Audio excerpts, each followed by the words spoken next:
Xitoy Kompartiyasi yaqında Qashqarda Kompartiya 20-ci növbətlik qurultayı 3-cü ümumi yığınının royunu çonqur ögünüş, izchillashtirish va Janubiy Shinjongning yuqori sifatli taraqqiyotiga turtki bo'lish nomida bir yig'in chaqirgan. Biroq taraqqiyotni ilgari surish nomida ochilgan bu yig'inda asosiy qatlamda terrorlikqa qarshi turishni, muqimlikni qo'g'dashni chonqur olg'a siljitish ta'kidlangan. Tangritog to'rining bu vaqtdagi xabarida deyilishicha, 28-iyul kuni Qashqarda chaqirilgan bu yig'inda partiyakom sekretari Ma Shingru maxsus so'z qilgan. U mundaq degan: terrorlikqa qarshi turish, muqimlikni qo'g'dashni chonqur olg'a siljitib, shu xil kuchlarga qattiq zarba berishdek yuqori besim holatini qat'iy tavranmay saqlash kerak. Ma Shingru yana chet ellardagi kuzatuvchilar tomonidan assimilyatsiya siyosati deb atalayotgan Junxo milliy o'rtaq gavdasi engini kuchaytirish, millatlarni yuqori o'tish haqida nuqtaliq to'xtalgan. Xitoy doiralari Sharq Turkistonni Yevroasiyo xalqaro aviatsiya markazi qilishni ilgari suradigan yetakchi loyihani e'lon qilgan. Xitoy xabarlari to'rining xabaridan qaraganda, Xitoy aviatsiya idorasi bilan Uyg'ur rayonlik hukumat tomonidan e'lon qilingan loyihada Uyg'ur elining markazi Urumchini ommaviy aviatsiya sistemasining xalqaro markaziga aylantirib, yadrolik markaz qilish va Qashqar, Korla, Eli, Turpan, Xotan, Qarmay va Oroldagi aerodromlarni yordamchi markaz qilish planlanmoqda ekan. Xitoy hukumati yaqindan buyon O'rta Osiyo davlatlari bilan bo'lgan siyosiy va iqtisodiy aloqalarni qattiq kuchaytgan edi.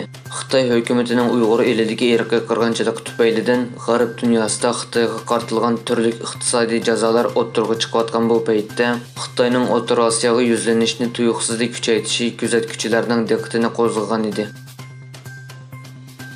Amerika hukumati yerim o'tkazgich ishlab chiqarish uskunalarining Xitoyning o'zak ishlab chiqarish korxonalariga eksport qilinishini cheklaydigan yangi belgilam chiqargan bo'lib, maqsadi Xitoyning sun'iy idrokni taraqqiy qildirish iqtidorini cheklash ekan.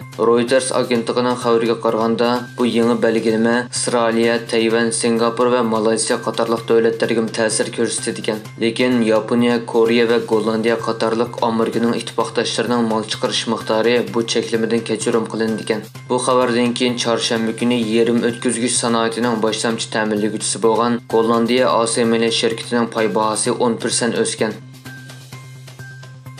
Xabar qilinishicha, Germaniya doiralari Germaniya hukumatining 2021-yil federativ yer o'lchash va sizish idorasiga qartilgan tor hujumini tekshirish orqali Xitoy davlat xodimlari tor hujumiga mas'ul bo'lishi kerak deb bekitganligini aytgan. Germaniya hukumati bu ish uchun Xitoyning Berlinda turishliq bosh elchisini ministerlikka chaqirib e'tiroz bildirgan bo'lib, bu Germaniyaning necha 10 yildan buyon tunji qatim Xitoy bosh elchisini chaqirtish ekan. Germaniya tashqi ishlar ministerligining bayonotchisi Sebastian Fischer Germaniya hukumatining yer o'lchash va sizish idorasiga qartilgan tor hujumining kelish manbasi haqida istixborot organlarining ishonchli uchurlari bor degan.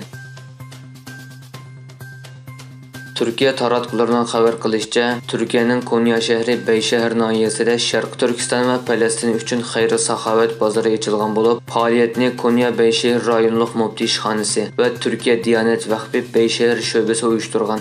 Faoliyat Qur'on Karim tilovat qilish bilan boshlangan bo'lib, murosimda so'z qilgan viloyatlik mufti professor Aliga qiyin ahvolda qolgan qarindoshlarni oz bo'lsa-mu qo'llashning muhimligini ta'kidlab, bu xil faoliyatlarning jamiyatning hamkorlik va ittifoqlik ruhini kuchaytirganligini aytgan.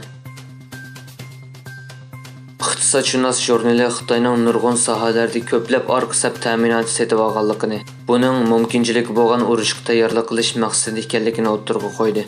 Iqtisodshunos jurnali Xitoyning bu yilning oldingi yerimida ko'plab setib olgan zo'r miqdorda neft, tabiiy gaz, mis va oshliq qatorliqlarda og'ir paylarni borliqqa keltirganligini ko'rsatib, buning yangi jug'rofiyalik siyosiy jiddiylikning bisharati ekanligini o'ttirg'a qo'ydi. Bu g'oyat zo'r omborning kelgusidagi bir masalani ishorat qiladiganligi, Janubiy dengizda to'qinish yuz berish ehtimolligi borligi ko'rsatildi.